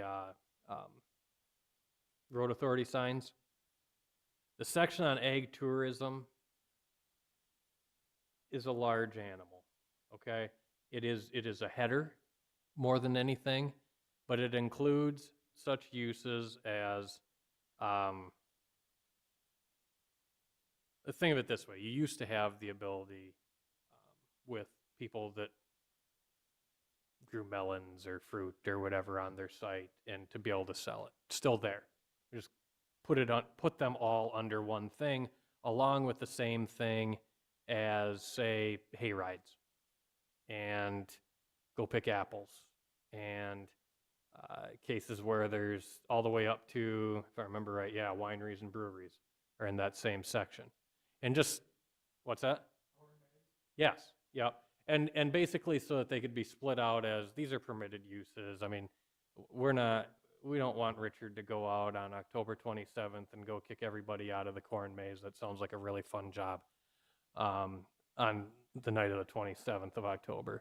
And so let's just make it okay. just get lost anyway. If we've got traffic backed up onto Highway 14 somewhere, okay, maybe we got a thing going on here. But that's really the point, right? It's just the parking that we're worried about or something like that. So for those things. Where it becomes an issue is if they're, okay, we're bringing a food truck out or we're going to have something like that. Okay, maybe we got another thing going on here. But that's where some of that comes up. So at any rate, it just spells those out. If you look at it and go, whoa, whoa, whoa, I hate that idea, go ahead and let one of us know, preferably Richard. So with that, it's got specifics on parking signs, things like that, minimums, maximums, okay? Bed and breakfast, same information, duplicated within state law as well, for the most part. Went through with a fine-tooth comb, to be perfectly honest. Concentrate animal feeding operations. There are changes to this section, but honestly, a lot of it is with regards to how you've been handling things. It is mostly to clarify when somebody comes in that doesn't think, so that people don't think that you are going through line by line of the nutrient management plan and auditing whether or not they are going to have enough, they're going to have too much nitrogen on that one field. Because frankly, even if you do know how to do it, we can't guarantee the next person's going to. But what we do know is the state of South Dakota has a program and a process by which to do so. And generally what's been going on anyway out of this county is that when you issue the permit, you're requiring it to be contingent upon getting a state general permit in which they review the manure management plan, the engineering, and the nutrient management plan, as well as whether or not it's going to pollute the waters of the state because, hey, they're their waters, and their waters are our waters. So they don't want to do that. So the bottom line is it was consolidated into that section. Setbacks really weren't suggested to change much. They didn't increase much more. In fact, mostly went to what the state requirements are. Updated things to point out to reflect more how it's how the numbers are reflected for the state of South Dakota at DANR. That was another component we had to change in the middle of this, is to reference DANR and not DENR. But just kind of listing out those numbers and those definitions. But again, we already addressed the fact that Class D handles up to from 100 to 999 animal units, as long as they're not over the shallow aquifer. Class C references 100 to 799, which actually, you may look at that as going, that's a weird number. Well, the reason is because it's actually over the aquifer, it's 500, but if you're already there, you can go up by up to 200. So, Yes, that's where that came from. yeah. When we did the aquifer protection zone with the help of Jay Gilbertson, they were allowing them to expand from where they are if they're at 499, but they're not going to do the fully expand up to 999. So we cut it in half, and that's where that 799 came from. It's where, like, it's that aquifer protection district, you've got to look at both. You know, once you realize you're over that cross section, you've got to look at both. I've unfortunately had many a good projects wind up that would do a really good job of managing their manure better, not able to get a permit because they fell over the top of that aquifer protection program, that aquifer protection district. Concentrated animal, and I'll be honest, there's probably going to come a day where we need to look at that as to whether or not there's a way to maybe have a light version of that, but let's not worry about it. I'm not going to go line for line through here other than to point out they're required to get a state general permit if they're above 1,000 animal units. If they're a Class C, meaning over the shallow aquifer, the Board of Adjustment has the ability to require it if they so choose. The board can require them to get a state general permit just to verify that it's engineered properly. Nutrient management plan language just specifies as who you've been having do it to begin with, using less words. Same thing with the manure management plan. The section that says Luke was to rework it in there, well, that basically was because I never got it put in there from when he got back to me, so that will be updated. Yeah, it referenced the nutrient management plan instead of the manure management plan in there. That was the main thing. That was the main point. We just had to update a couple of things into there, but that's all that was. Luke, for just a quick clarity, so they know, for the Class C that's over the aquifer, just kind of, do you have a scenario where that would be permitted, where they would approve that to have them get a state permit? Is that for existing units, farms that are there over the shallow aquifer? That we would do a conditional use for a Class C? Could be any of them. I mean, in all honesty, it could be any of them. Generally, there might just be a number. It might be a exorbitant risk. Probably the best example I can come up with is you have in your aquifer protection district, you have two versions of it. You have the version where absolutely positively water was mapped and it is there. It is underneath there. We know it's there. Versus the part where there's gravel within 50 feet, so eventually it might get there. It's probably going to get there sooner than later. That would be the difference, probably. That's probably the main thing I can think of. Yeah, That's where where we they know would- water's 12 feet below the surface. You know, that one, maybe we're questioning whether we even do it there, but. That's where they would prove if they did soil borings that, hey, we're not quite there as what the map shows. So that's where that would be fall into. So it gives you the ability to review that. Now, again, the main thing is that you're going to require an engineered review at that point, so that it's not just you looking at it, it's an engineer, it's the state's engineering. So, and if you do require a state general permit, my understanding is the state then requires a state general permit. That'd be the only time that they would on something below that. We took reworded some of the language, just so that it wasn't, that if it's best management practices were best management practices. There were some things that were listed in the ordinance as if that best management practice was actually something that we could take away your permit for. And that was, I'm sure, never the intent to take away a permit if somebody had to spread manure on a Sunday. And so that's essentially what that was as far as best management practices. Setbacks, again, remained largely unchanged. So as far as that goes, they remained largely unchanged, specifically with regards to established residences, municipalities, and that sort of thing. Were you going to go over the well definition Yes, here? that was the main thing I wanted to hit. Okay. Was wells.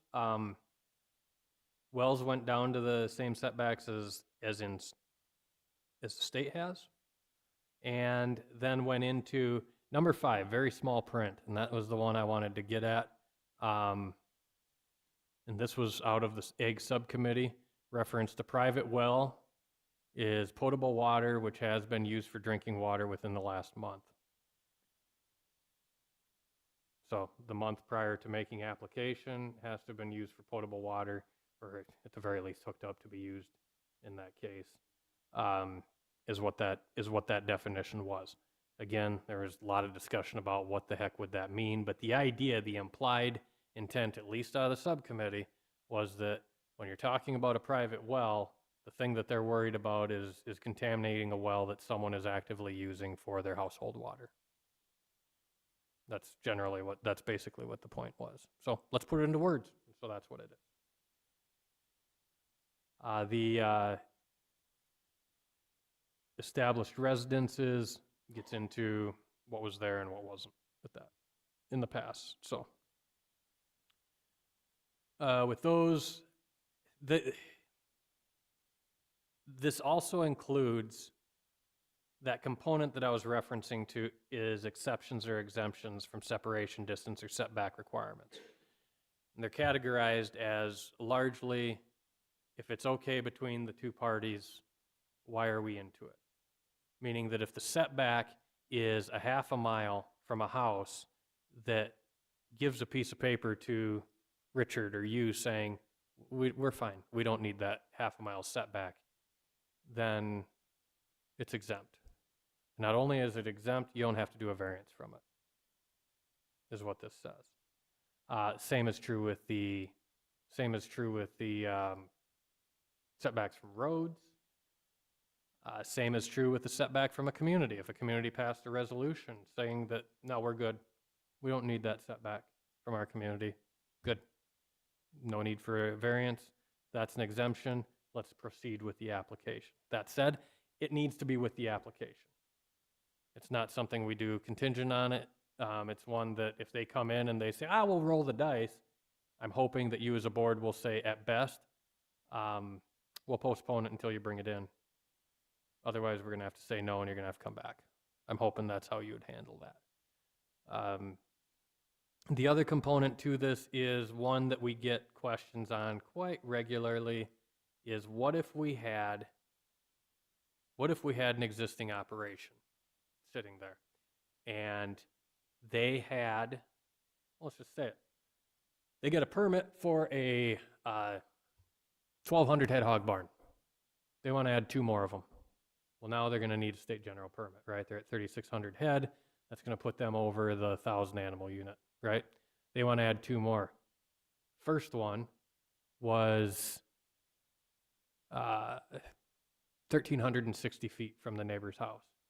But because they're going to have a B, now they need to be farther away, which they're fine with. They're going to put the new buildings far enough away, but we've still got that existing barn there. Technically, it's a component of it. What do we do? This language just points out that the barn that was there, as long as we're not, in this case, in that particular case, as long as I'm meeting the setbacks that are required, that'll be fine because we're jumping a class size. This illustration is in the reference to that 400 animal unit operation that wants to go to 700. It's not over the Aquifer Protection District, but the old barn is too close. But they still want to use that old barn for some of the operation. Well, as long as the new addition isn't closer than that one, that's what this section references. So again, the reason this seems confusing, if they stay in their class size, if a Class D stays a Class D and they want to add another building, they want to replace a barn or move a barn over farther, they're fine. If they want to go to the next size up, then all of their new things need to be far enough away to meet the new setbacks. So if that D was to become a B, they're going to have to, the new stuff is going to have to meet the Class B setbacks. I hope that makes sense. So, then in a nutshell, encapsulates the changes or lack thereof on anything with the feedlot applications. And for that, really, that is through the bulk of the changes. New things, the one thing that I think I would, really didn't make large changes to wind towers, other than adding a financial assurance decommissioning section that wasn't in there that is largely being done across the state. The setbacks were same. Private wind had some conditions and requirements in religious farming communities, but largely those mirrored what you had required of previous religious farming communities. We just put them on paper. Yeah, you don't want to mess with what works. Right. And there is a lot of that where we're just not messing with what works. We're just asking for what we asked for on the fly on those. The main thing that I want to address is, staff, do you want me to roll through solar energy? How in depth do you want me to get? Just the high points on it. Okay. So, there are two types. Call them private solar energy system. That's the thing that I'm going to put on my lot, on my place to run my grain bins. I'm not hooking it into the grid. It's for my own use, okay? They call them solar gardens in other places, whatever. That's what that is. The solar energy system, that's a solar farm. And we have requirements into there about minimum lot area, types, number of signs, access, having a weed management plan or a vegetation management plan, as well as critters. Setbacks from adjoining landowner, adjoining residences, setbacks obviously from internal property lines, requirements for fences, and security. Getting into there, the gist or the intent is to try not to get into a lot of the specifics, but to manage the things that we really care about or that we generally do manage or handle. Setbacks, cleaning up, making sure we're not going to have a weed, or trying to limit the nuisance issue and safety issue. You're less apt to have need for haul roads on these because really it's just a construction and that's about it. Outdoor storage, just making sure that's not going to look like a junk site. And then there is a little bit with reference to roads, a little bit with reference to signs, maximum sign size, things like that. There is language in there about decommissioning, which is very similar to to wind towers. It's a little bit different because they're not quite the same as they go up. But the idea is that it allows a wide range, so it doesn't pigeonhole you into saying we're only going to take a bond. I've got communities that are like, great, we wrote this into our ordinance and we don't even know how to exercise this thing. So I don't want to pigeonhole you into this type or that type, just so that depending on what your council prefers at the time, and that's generally what it is. A financial assurance for a certain amount per megawatt is what it amounts to over a course of a certain amount of time. After that certain amount of time, it may be depreciated to a point where that same value, they can just handle it in the value of the site. So bottom line is it's very similar to what PUC has in larger cases. The problem with that is that sometimes on solar sites, they don't quite reach the threshold that needs to go to the PUC. So you do have to have your own decommissioning requirements into there and potentially may have to have a financial assurance to it. Updated some language with wireless telecommunications towers. The intent was to cut out some of the language that, frankly, we don't ever look at. There's still a lot of language that is a lot of words to say less, but I didn't really know how to cut them out. Some language on adult uses, as far as within the commercial district, that was listed within there already. Had a section to allow campgrounds in the ag district, have some specifics with campgrounds, which is very similar to how you would handle it anyway, if someone walked through the door and asked for it. And that was asked because we have had several cases where they've asked to put campgrounds like near the lakes and all that, typically in the agricultural district, not the Lake Park district. So that's why that was added in there. Have you ever been asked to have these year-round campers on campgrounds? That's common up north and out west where they man camps are basically, but where they have a What are campground you 5 or looking for? 6 miles from a lake, We put your bag over there. and then they'll put 30 or 40 or 50 campers in there, and then they leave them there all year round. Well, which we is- haven't been asked that yet, but we also don't have the campgrounds on the ground yet. Yeah, That's that's- once they come in, that's something the board has to take a look This at. to see. particular version says that they're to be removed from November to April. That's, yeah, okay, that's good. This particular version does. Yeah. It would be something that, I'll be honest, it would not shock me if someone were to do that and then lay out kind of an accessory provision in which they maybe say, we'll rent storage inside of a shed. Okay, well, that would be up to you guys if you want to say, okay, that's accessory. If you want to put them in a shed, we'll survive with that. That's up to you on that provision. But right now, that's handled. Okay, because it gets to the mix of what it's a trailer park versus a campground. It might have That's- been a really nice trailer when it moved out there Right, 25 years ago. yeah. I just see that is happening with more and more people buying it. In fact, young Kevin Grunwald in town owns several of these sites around the state Yeah. where they're year-round campers. They look like out in the middle of any place, so. Down by the Schmidt. When you go into the Schmidt, you can look on the left-hand side of the road and That's exactly what you're talking about. Just a quick question on the campers there, about the direct access. We have stated in there direct access to a county, state, or federal road. Okay, question being, direct access, if it's on a township road, is that direct access to a state, federal, or county road? Or do we need to clarify that a little bit?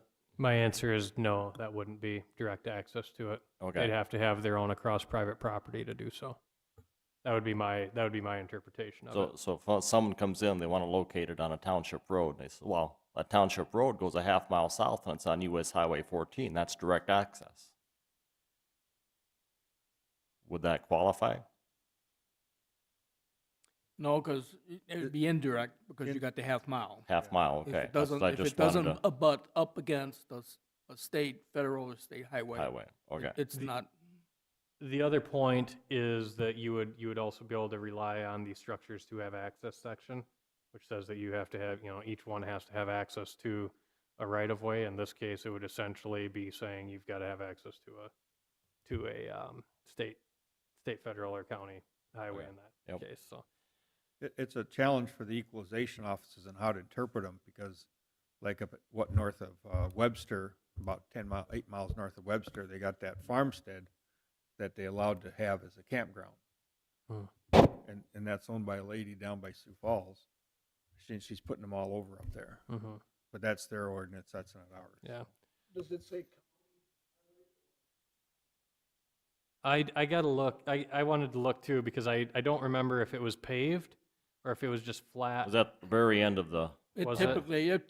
typically doesn't matter on our county roads. They could be gravel and that's fine. We maintain them year round. So. Direct access to a county, state, or federal paved Paved hard hard surface road. surface. It does say hard surface road in that one. That's up to the board then if you don't, typically I don't know if the county gravel is, to me, just as good as a hard top typically. Paved. You're the boss. Yeah, I guess I don't know. This is just me personally. I'm not understanding that ordinance. I'm not trying to stir up anything, but essentially, if you wanted to throw a campground on the west side of Lake Campbell, you can't do it. We've got campgrounds that are around. I guess I can't point out one, but You could do it on the west side of Campbell. You'd be on the Blacktop no. Road. Black, Wouldn't be directly on the lake, but it would be in that area. yeah. We got that There's a building. blacktop We road got that's that like a building half that mile. sells feed off that Blacktop Road. So Yeah, I you're like I talking said, Borton I'm and not- Beach. Borton and Beach Road is not a county road. It's a private road. Yeah. Do you? I was thinking when we did that, Bob and Richard and Ag Subcommittee. I was thinking that when we wrote that, the intent was direct access for campgrounds in the Ag District, direct access to a county, state, or federal paved road. right. That was the intent there. I don't read it that way. We probably need to specify that. Because we do have campers in the Lake Park District also, Yeah. campsites. Well, that's where that would kick into separate. This would not pertain to the Lake Park District. Well, it does though. Yeah, It does right now. So we need to list that number 7 applies only to the Ag District. We do need to. are you writing down the list of changes that I'm you're going to send going them to to? write this one. Okay. And the other one that we changed I with did, the yeah. I did 35 that one. acres for the mobile home? I did. I'm just concerned I'm going to find that page.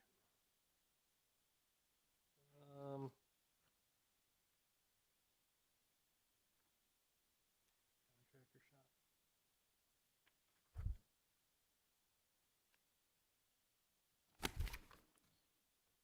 Just while you make that change, a compliment to Bob and Richard is, those of you in the state that may not get beyond Brookings County, Brookings County is looked as a model for zoning. It's one of the few counties that there's a clear definition and clear outline of what's going on. If you want to get into a mess, you ought to go up to Brown County, or Spank. But the thing is I'm just complimenting this is my last day anyway, but it's just it's well-written, it's well-structured, and it's well-defined. And the livestock CAFO people that I talked to from out of state, they like it because they know what the rules are. There's no questions, no second guessing. So it's just, anyway, just complimenting you on that. I thank you for including me, but it's probably in the last few years, since probably 2013, it's getting to be more Richard than Bob because of the emergency management side. But no, I still get asked the questions, but I consider Richard the true planner for Brookings County now. We work good as a team. We've been together for a long time, and 23 years probably. That's Bartley's. So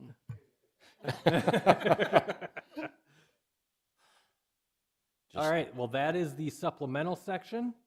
Okay, Luke, I just want to make sure and go over with the board again that they understand the farmstead exemption for the 5 acres. Does everybody understand that? The son comes back, wants to farm. Dad can deed off 5 acres for him to build a new house on in that continuous 160 acres. The son can live in the original building site, Right. correct? Right.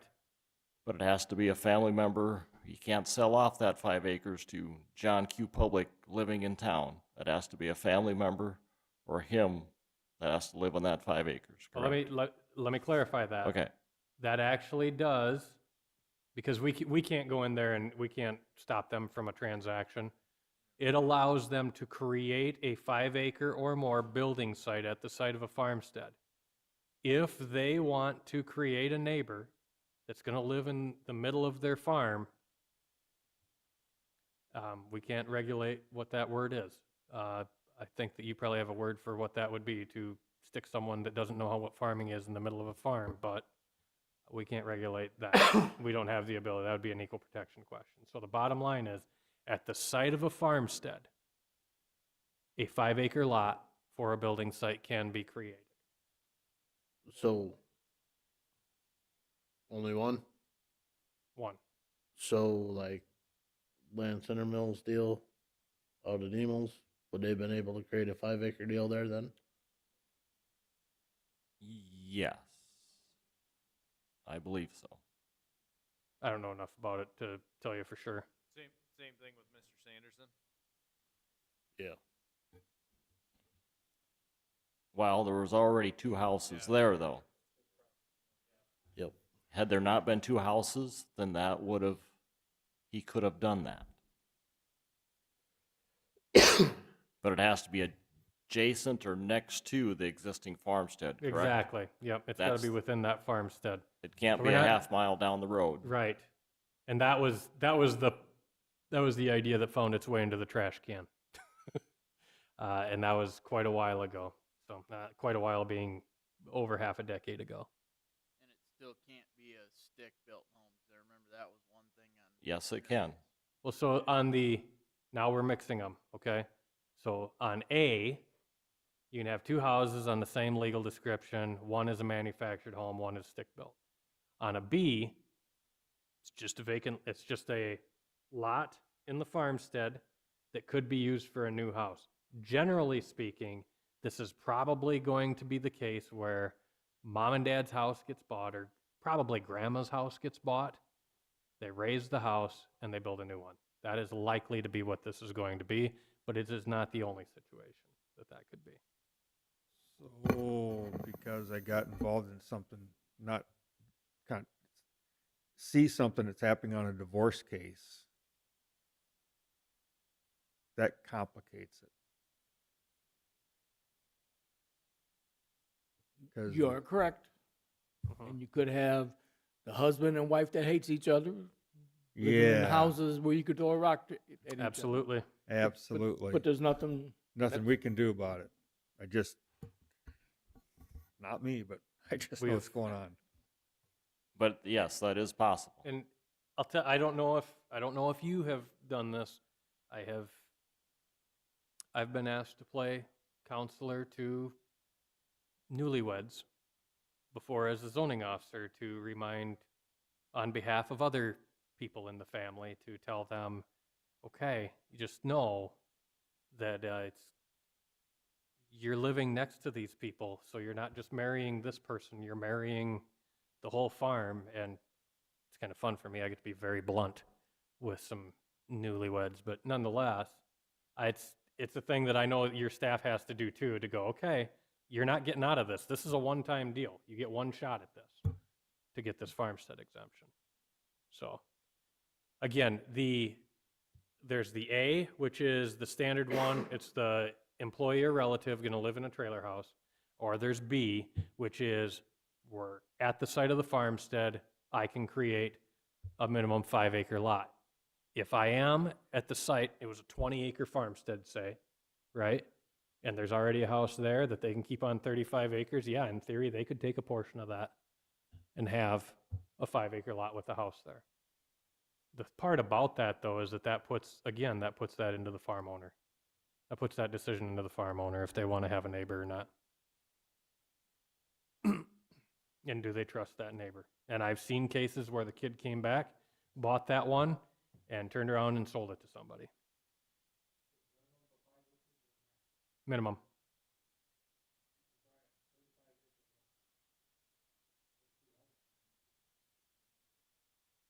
Uh, 40. 40. It would have to be 40 because the 35 wouldn't be able to be built on, The 30 wouldn't be able to be built on anymore. Only the 5. In the same yard, essentially. So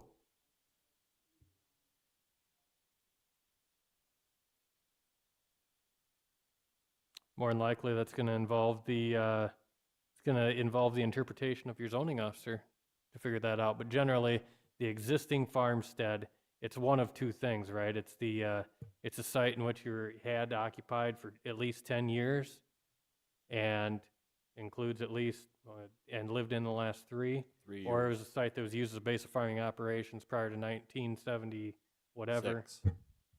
and then contains at least 5 acres. So the reality is, yeah, there could be some gamesmanship. Yeah, we're not gonna be able to regulate stupidity.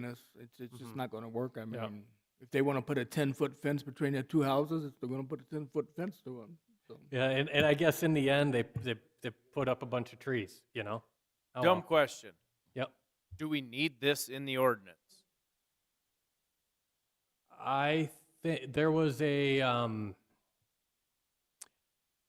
were multiple people came in and asked for there to be a provision in which someone younger could come in and get a place without buying it on contract for deed or simply going through farm credit. And that this was the closest thing that we had in the ordinance in order to do so. So there were a number that said that. It does make it pretty hard for someone. It's pretty hard to buy 40 acres or 35 acres for a house. That's true for someone young starting out in farming.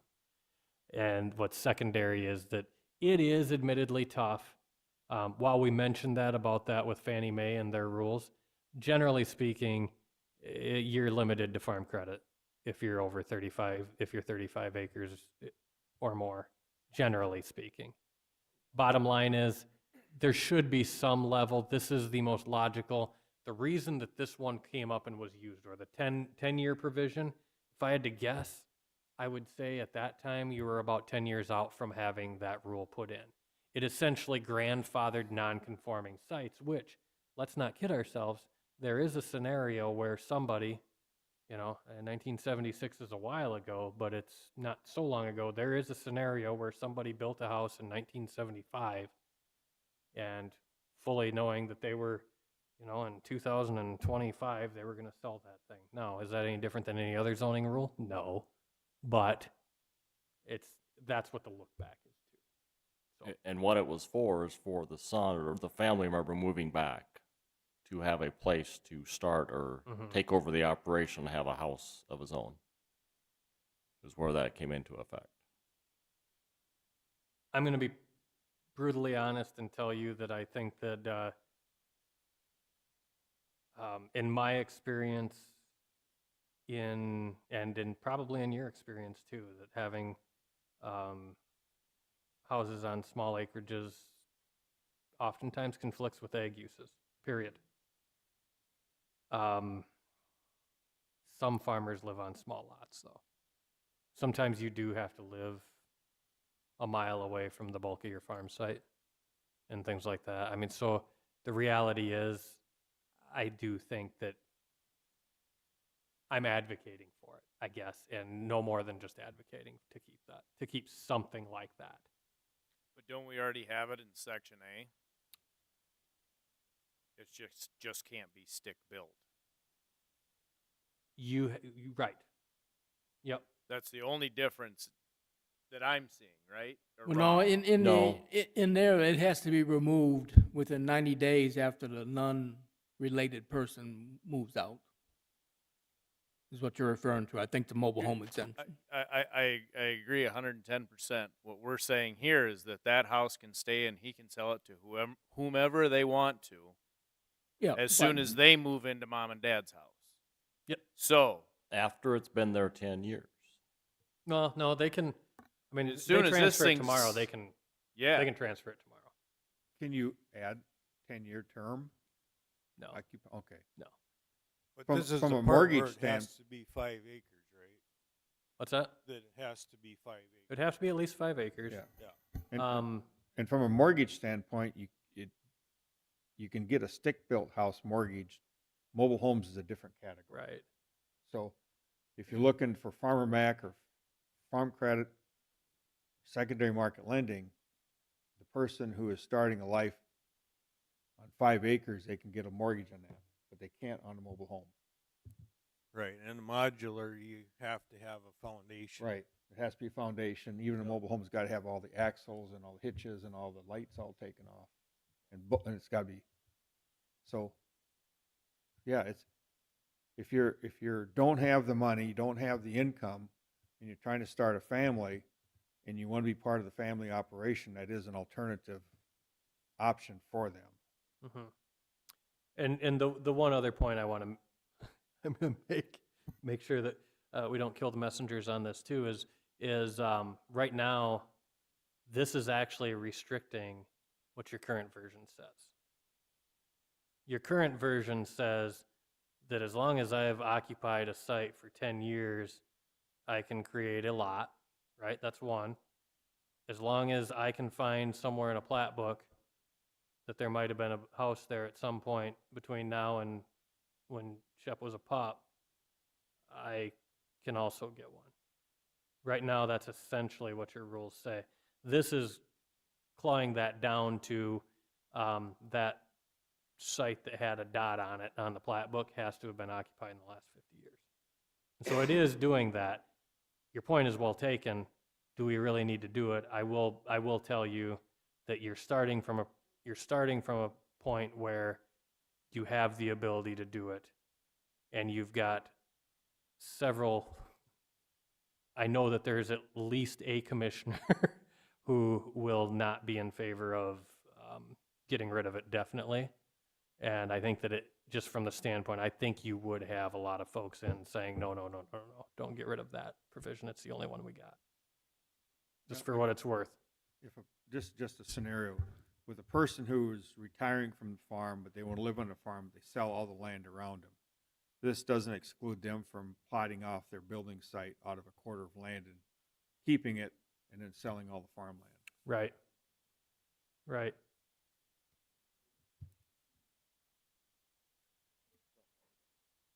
Yeah, I guess so. It's not me, by the way.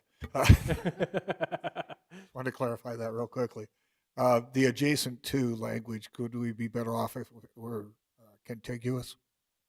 Because that's used a lot in describing adjacent, 50 feet apart. It's still adjacent. Contiguous states that they touch.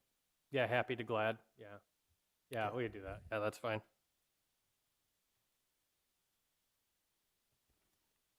To answer your question, no, you don't have to, but it may not get approved if you don't.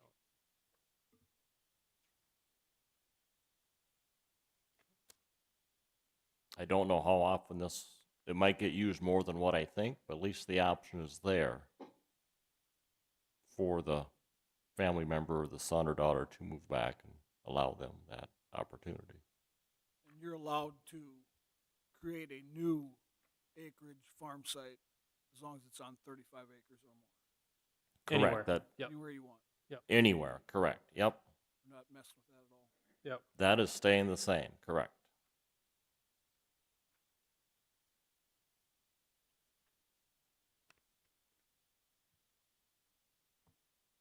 The truth is, I will tell you that there is a commissioner that's interested in revisiting that 35-acre rule, but I don't know how he's going to do it or when he's going to do it. I'm glad I'm gone. This section is really intended just to give more clarification, more clarity to how, when you should have been issuing those ones that you have been for years, those older sites. And so that's ultimately what the intent was. And there is a scenario where you do it and you go, I don't like this. And you can ratchet it down tighter. But the good news is, this is tighter than it was from that respect. So, and by tighter, I mean more specific. So, there you go. It was a fun talk. There is one last section that I do think is important to go over, and I'm going to monitor my comments because I can specify it. It was going to be the topic of training. I am going to amend my training and just flat out go into here. It's the administrative section. It's an important section of your ordinance. It's the section that you live. It's the permitting, conditional uses, variances, the fact that you exist as a planning commission, as a board of adjustment. That's what establishes that. It's your procedures, which is the one thing you're going to, not one thing, but it's the primary thing that you have to follow in order to be issuing or denying permits. If you don't follow that, you didn't issue a permit, and you're open to litigation and you're open to get smacked out of it. The point is, it's important. The changes that are in here are primarily things to catch up to state law changes since the last time this was updated, which probably, for those of you that were on the board at that time, it was probably 8 years ago, 5 years ago. Doesn't seem like that long ago, but there have been a couple of state law changes, and then there were a couple of points just from a day-to-day business standpoint that was making things more difficult for applicants and the public to get information.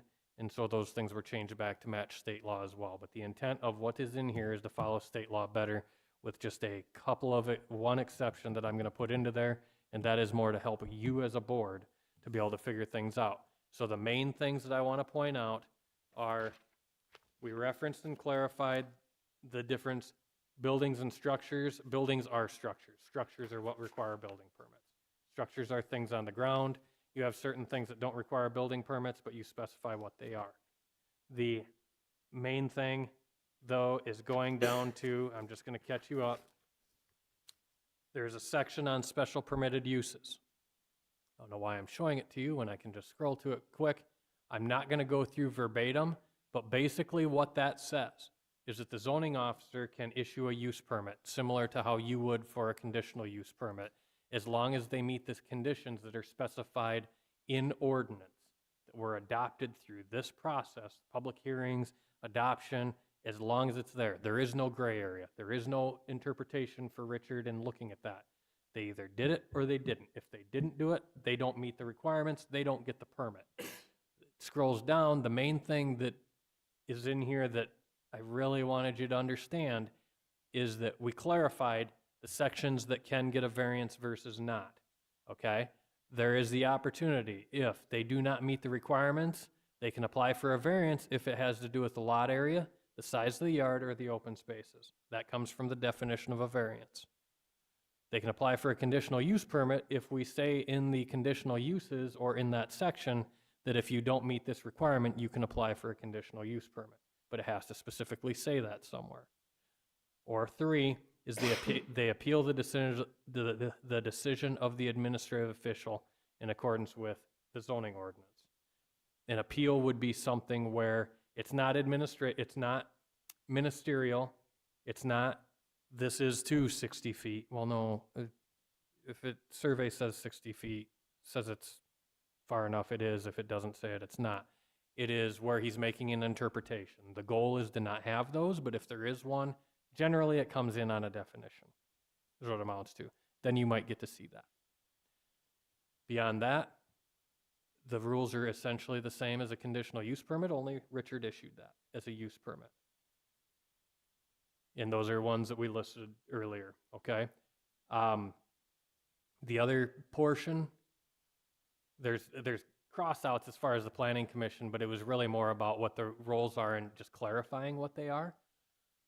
We clarified and caught everything up with regards to state law, with regards to the voting standards, so that they meet what was in state law. I know what the intent going through that, because I recall many a testimony on that when they talked about conditional uses being the simple majority of those members present and voting being the standard. And that language does say shall be approved by the members, and that's where there is not a gray area there. So to eliminate confusion, that's why it's in your ordinance or recommended to be back into the ordinance.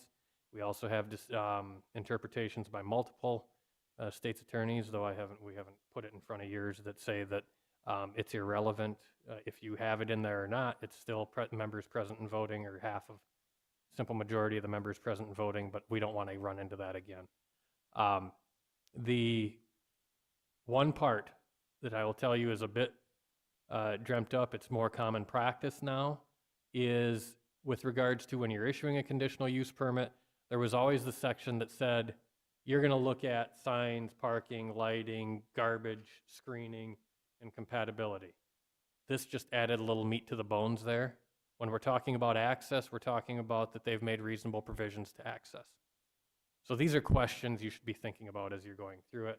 These are things that it's essentially adding some meat to the box that you're checking as far as for your findings. When Richard's reading through them, these are some questions that would be logical for you to be asking either in your head or of the applicant, is what it amounts to. So they're going to have to address those, because otherwise it was ambiguous before. The other component is also in your land use plan that indicates any use that's listed as a conditional use is determined to be generally compatible in the district it's listed in, and general compatibility is used for prescribing conditions. The other points in here are on, again, it's on notice provision, notice to adjoining landowners. When you're sending letters to adjoining landowners and publishing in the paper, it takes it back to the requirements of state law, which are 10 days. Okay. Currently in your ordinance, it shows 14, which has moved back application deadlines and has made things slower from that respect and makes it tougher to get applications out in front of people. Does it not? Does it give less time for someone who receives it? Yes, it does. But frankly, it gives them about the same amount of time you have to review it and make a decision. So the truth is, it's not different than what you have. And you can tell me if I'm wrong on that, but it's essentially the same amount of time the board gets, isn't it? Correct. Yeah. And we can still do the minimum, but if we want to go a couple days before Right. that, we can make that a policy and Yes. do that. My recommendation is if you're going to go above it, to do it as a policy. In case there is, oh gosh, we missed that page that's got this one person at the bottom of it. We've still got time to send that out. And then the other points, there are some points in there about updating to catch up with state law as far as who can appeal a decision, how appeals are made, and that sort of thing. The truth is that even if I go through it, it's irrelevant because the state law is the state law, and you're not going to remember it until it comes up anyway. Zoning amendments, we updated a section on that, again, with reference to notice, and did our best to spell out the processes by which ordinances get amended. If it's a rezoning, an applicant can petition it. If it's a text change, it's got to come from you or the county commission. Somebody, and it doesn't say it in here, but someone can walk through the door and on the open address you. But if you think it's a good idea, you can put it on the agenda next item and talk about it. So otherwise, you're the ones that initiate it. And so we have now gone through. I feel obligated. I feel obligated to mention this. There is a change in here shown that, frankly, I didn't mean to print in there, but wanted to discuss with you. And so I want to make this point. You do not have this in your ordinance, and if you think this is an issue and you want to strike it out now, let's take care of it now. But it is, it's letter B under adoption here. And I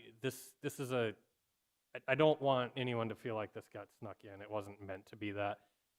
Amendments to the zoning ordinance may be adopted by a majority vote of the county commission unless the amendment has been denied by the planning commission, in which a 2/3 vote of the Brookings County commissioners is required. Okay. What that means is that it would take a 2/3 vote to supersede the recommendation of the planning commission on an ordinance amendment. With that not being in the ordinance, I don't know. I don't know where you stand, if that would be something that would be a red flag to the county commission. I know some of them find it that way, some of them don't. And I didn't know if it would be different in an at-large county that's got planning commission. I don't know. But I didn't want anyone to go, hey, because I will say this. It's very unlikely if that goes in there that it's ever coming out. Unless the county commissioners wipe all you out, take it out, and then reappoint you. because I will say that. So I will tell you that here's my opinion. My own opinion is I think it's probably a pretty good idea in a county that's got an ag represented board on there and at large just to be there. That said, I think that this is probably a one topic vote, not a whole ordinance vote. I would recommend taking it out for now and discussing that individually. Well, we may want to discuss it at the commission level, but I can agree with this statement simply because I've worked on planning commissions for years and taken recommendations to the voting authority and voted it down. If we voted it down, they voted it up, same way both ways.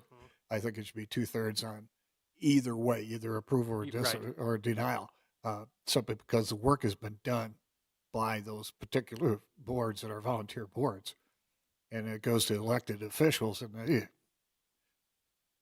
politics get involved. And I think it should take 2/3 to overturn the planning commission's recommendation either way. I recommend you leave it in and let the lawyer, we'll let our state's attorney take a look at it. He may recommend it be removed and.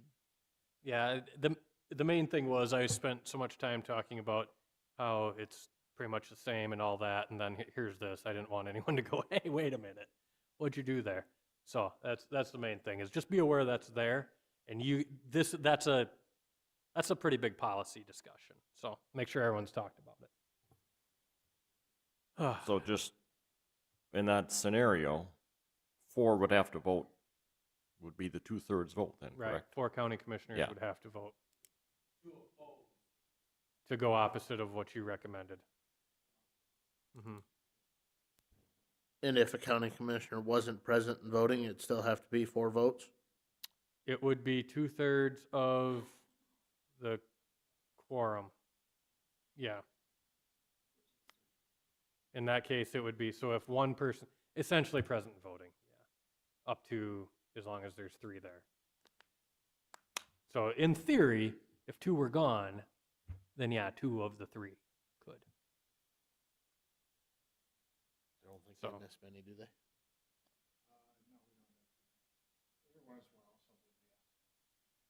But Life happens. If it were a controversial thing, everybody that's interested is going to be there. mhm. It won't get on, the chairman won't put it on the agenda until he knows all members would be present. I know that. It does get into politicking between the boards. The truth is that I do believe that the county has appointed this planning commission.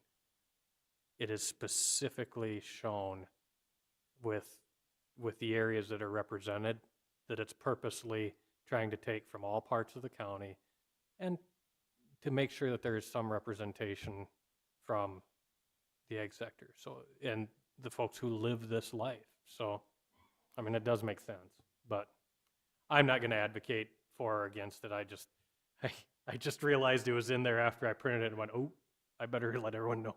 Well, I guess I'm advocating for it. Okay. And then this would be just for zoning ordinances, not for rezonings, correct? Well, rezonings would be a piece Would of be that. part of Yep. that, okay. Yep. Rezonings would be a piece of that. Piece of that, okay, yep. It's not Board of Adjustment actions, but you know that. Gotcha. Anything else from me? Do you really want me to do a training? No, Good. That was awfully blunt.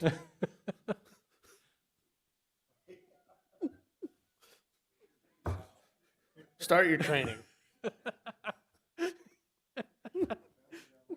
Shut it down, Luke. I have no further comments.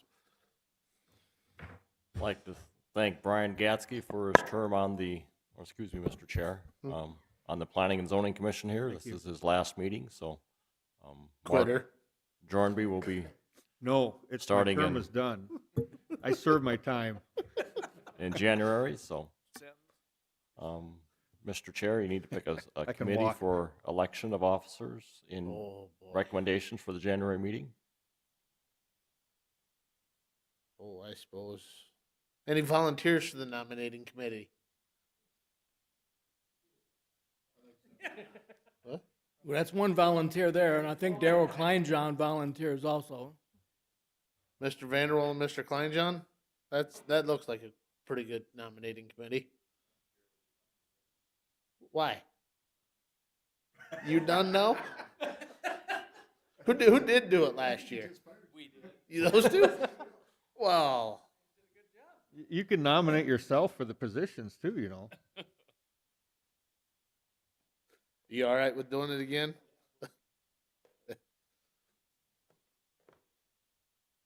Okay. Well, that's covered. Moving on then, department reports. Yes, sir. The county commission wants to thank the board for your service to our citizens this past year. They want to recognize Brian Gatsky and thank him because he is leaving the board, and they want to welcome Mark Jornby, who's coming on the board. The 2024 meeting dates have been passed out. You notice there's a couple tentative dates on there and times. Those are subject to change, mainly because of voting, I believe, especially that November 7th one. Merry Christmas and Happy New Year to everyone. The Planning, Zoning, Drainage, and Emergency Management Office has moved from room 200. We are now in room 110 on the first floor. And our telephone numbers and emails are all the same. And last but not least, turn your claims in to Ray Lynn before you go, because they have to be turned in by Friday or you won't see any money for this year. And that's the end of my report, sir. I believe that's it. Well, the zoning ordinance we'll go through next. We'll get the corrections made here. From there, we'll go upstairs for state's attorney review. Depending on how that goes, it will probably be on the February meeting for public hearing. If, as of now, unless things really go well, get it back, it might be on the January, but I'm looking at February more than anything, I would say. Just for coming up, and that's all that I have, I believe. Is there a motion to adjourn? I move you adjourn. Motion by Gatsky. Second by Deirdre. All in favor?